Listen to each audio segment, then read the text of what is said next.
فلا هادي له ونشهد أن لا إله إلا الله وحده لا شريك له وأشهد أن سيدنا ومولانا محمد وبارك وسلم أما بعد فأعوذ بالله من الشيطان الرجيم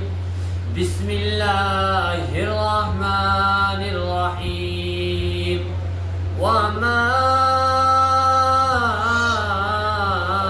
أرسلناك إلا رحمة للعالمين صدق الله العظيم وقال النبي صلى الله عليه وسلم الدال على الخير كفاعله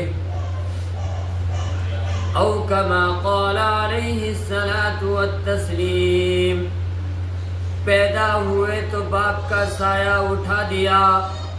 پیدا ہوئے تو باپ کا سایہ اٹھا دیا، گھٹنوں چلے تو دادا آدم کو روا نہ تھا، جب چلنے لگے تو مادر و ام ہو گئے جدا، جب چلنے لگے تو مادر و ام ہو گئے جدا، ہر ایک سایہ سر سے ہی اٹھتا چلا گیا. سائے پسند آئے نہ پروردگار کو، سائے پسند آئے نہ پروردگار کو، بے سایہ کر دیا گیا اس سایہ دار کو. برادران اسلام اور میرے محترم بزرگوں اور دوستوں اور نوجوان ساتھیوں، پردہ نشین میری ماں اور بہنوں، ابھی جو اللہ رب العزت کے کلام عظیم کی ایک آیت تلاوت کی اور نبی پاک صلی اللہ علیہ وسلم کی ایک حدیث آپ حضرات کے سامنے پیش کی. دعا کریں کہ اللہ تبارک و تعالی مجھے صحیح کہنے کی اور ہم سبھی کو اس پر عمل کرنے کی توفیق عطا فرمائے. اللہ رب العزت نے اپنے کلام عظیم کے اندر ارشاد فرمایا وَمَا أَرْسَلْنَاكَ إِلَّا رَحْمَةً لِلْعَالَمِينَ.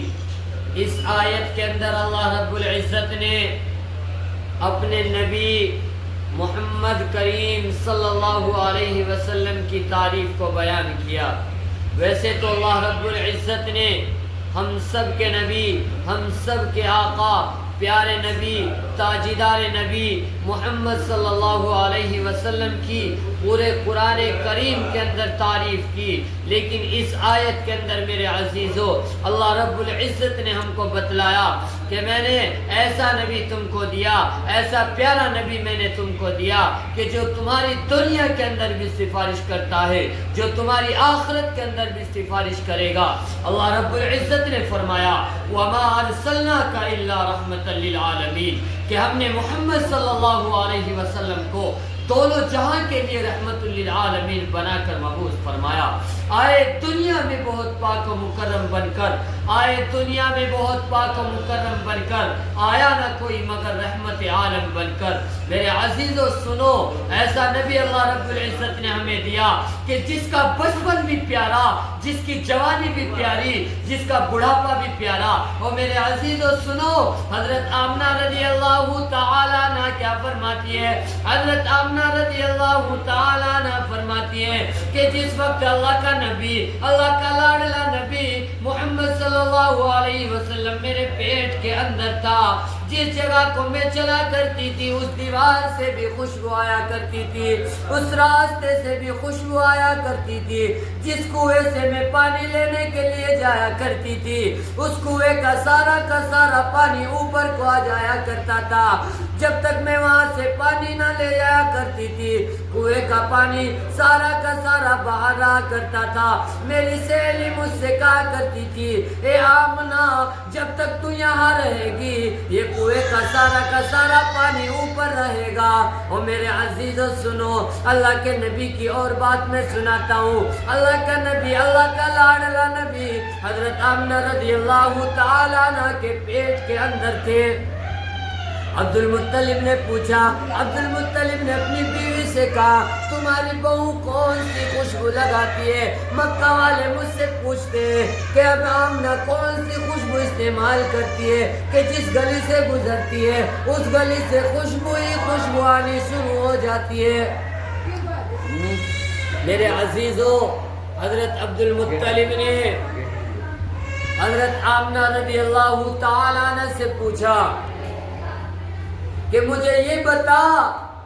کہ تم کون سی خوشبو استعمال کرتی ہو کہ جس گلی سے تم گزرتی ہو اس گلی سے خوشبو آتی ہے، جس درخت کے سامنے تم کھڑی ہو جاتی ہو اس درخت سے خوشبو آتی ہے، جس جگہ سے تم گزرتی ہو اگر تم راستے سے گزرتی ہو اور دھوپ وہاں ہو تو تمہارے سامنے اللہ تبارک و تعالیٰ بادلوں کو کر دیتا ہے۔ میرے عزیزو، حضرت آمنہ رضی اللہ تعالیٰ عنہ فرماتی ہے یہ میرا کوئی کمال نہیں ہے، یہ تو آنے والے کا کمال ہے، جو میرے آنے والا ہے اس آنے والے کی یہ خوشبو ہے۔ اور میرے عزیزو سنو، اللہ کا نبی، اللہ کا لاڈلا نبی جب دنیا کے اندر تشریف لاتا ہے کس حالت میں تشریف لاتا ہے؟ اور عزیزو، اللہ کے نبی صلی اللہ علیہ وسلم سجدے کی حالت میں ہمیں بتلا دیتے ہیں کہ میں ایک اللہ کی گواہی دینے کے لیے آیا ہوں۔ عزیزو، اللہ کے نبی جوانی کی طرف کو چلتے ہیں اور اس سے پہلے میں آپ کو بتاؤں اللہ کے پیارے نبی کا بچپن کیسا صاف گزرا۔ حضرت انس رضی اللہ تعالیٰ عنہ فرماتے ہیں کہ اللہ کے نبی کا بچپن ایسا پیارا گزرا کہ اللہ کے نبی صلی اللہ علیہ وسلم نے کبھی کسی کو بچپن کی حالت میں بھی گالی نہیں دی اور نہ ہی کبھی کسی کے ساتھ پوش کلامی کی اور نہ ہی کبھی کسی کے ساتھ دغا بازی کی اور نہ ہی کبھی کسی گانے بجانے کی مجلس میں شریک ہوئے۔ زمانہ جاہلیت کے اس پرمعصیت گندے ماحول میں آپ کا لڑک پن اتنا صاف و شفاف تھا کہ دور طفولیت ہی میں ہر طرف میرے عزیزو عدل و انصاف کے، تقوی طہارت کے چرچے ہونے لگے۔ مکہ کی گلیوں میں آپ کو صداقت کا، امانت کا لقب دیا جاتا، کوئی آپ کو صادق کہتا، کوئی آپ کو امین کہتا۔ میرے عزیزو، اللہ کے نبی صلی اللہ علیہ وسلم ایسے وقت میں پیدا ہوئے اور میرے عزیزو جس وقت عورت کی کوئی عزت نہیں ہوا کرتی تھی، ماں کی کوئی عزت نہیں سمجھا کرتا تھا، کوئی اپنی بہن کی عزت کرنے کے لیے تیار نہیں تھا۔ اور میرے عزیزو، اللہ کے نبی دنیا کے اندر آئے، اللہ کے نبی نے بتایا کہ ماں کے قدموں کے نیچے جنت ہے، اللہ کے نبی نے بتایا کہ بہن کی کیا عزت ہوتی ہے، اللہ کے نبی نے بتایا کہ لڑکی کی کیا عزت ہوتی ہے۔ اور میرے عزیزو، ورنہ ایسا حال تھا زمانہ جاہلیت کا، میں آپ کو بتاؤں کہ اس وقت کا حال یہ تھا کہ ایک آدمی تھا مکہ کے اندر رہا کرتا تھا، اس کے یہاں ایک لڑکی پیدا ہوئی، اس کے یہاں لڑکی جب پیدا ہوئی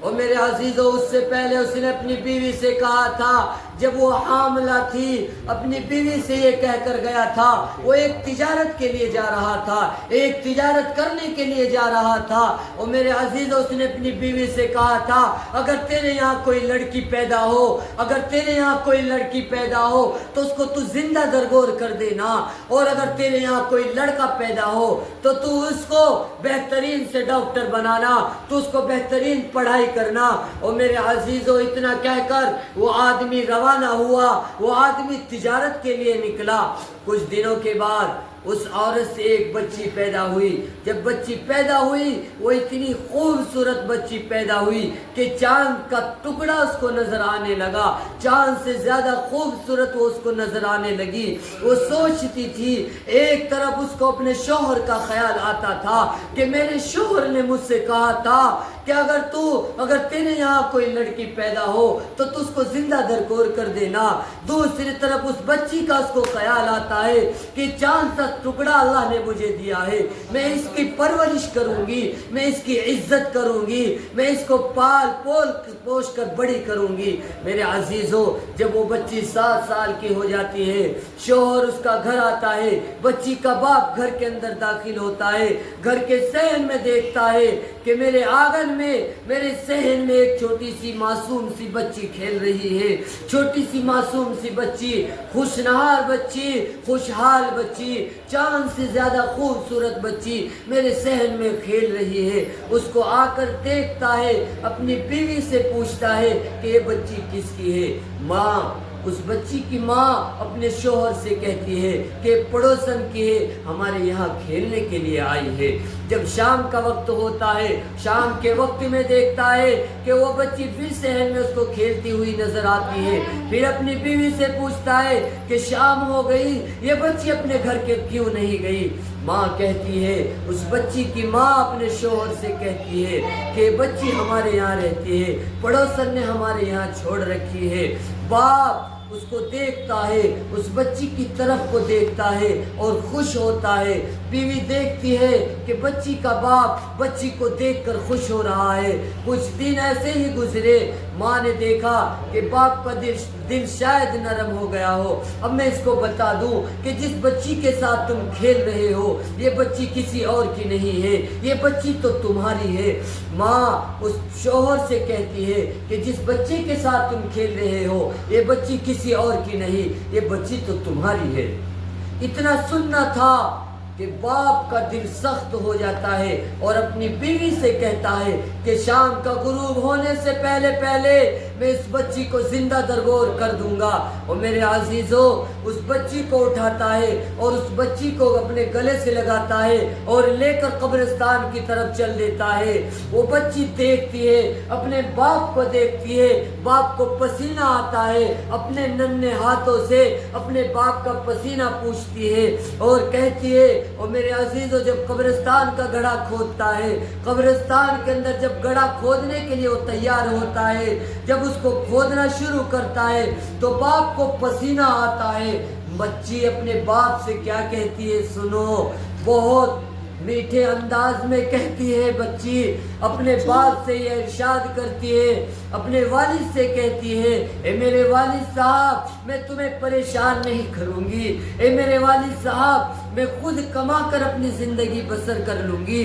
مجھے تم زندہ درگور نہ کرو۔ میری غلطی کیا ہے؟ مجھے کس غلطی کی تم یہ سزائے دے رہے ہو؟ وہ سخت باپ اپنے سخت انداز میں کہتا ہے، اپنی بیٹی سے کہتا ہے، بیٹی تیری غلطی یہ ہے کہ تم پیدا ہی کیوں ہوئی؟ میرے عزیزوں، باپ گڑھا کھودتا ہے، بچی اپنے باپ کا پسینہ پوچھتی ہے، اپنے ننھے ننھے ہاتھوں سے اپنے باپ سے ساری باتیں عرض کرتی ہے، لیکن سخت دل باپ اپنی بچی کو اس میں گڑھے میں دھکا دے کر بند کر دیتا ہے۔ ایسی حالت میں میرا اور تیرا نبی پیدا ہوا، میرے اور تیرے نبی نے ہم کو بتلایا، اور میرے عزیزوں بتلایا کہ بچی کی کیا عزت ہوتی ہے، ماں کی کیا عزت ہوتی ہے۔ جب بچی ہوتی ہے، جب بیٹی ہوتی ہے تو باپ کے دل کو اللہ نے نرم کر دیا، باپ کے دل کو میٹھا کر دیا، باپ کے دل کے اندر محبت پیدا کر دی۔ جب وہی بچی